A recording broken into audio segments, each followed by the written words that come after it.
Left over yarn को इस्तेमाल करते हुए मैंने स्क्वायर बेबी योक को बनाया है। अगर आप इसकी कंप्लीट वीडियो देखना चाहते हैं तो आप मेरे चैनल को विज़िट कर सकते हैं।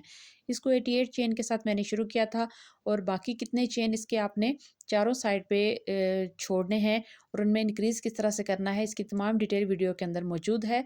तो इसमें मुख्तलिफ़ रंगों की जो ऊन मुख्तलिफ़ प्रोजेक्ट से बच जाती है उसको मैंने इस्तेमाल किया है। इस फ्रॉक की जो लंबाई है वो 17 से 18 इंच तक है और इसकी जो योक की चौड़ाई है, चेस्ट साइज़ है इसका वो 10.5 से 11 इंच तक आ रहा है।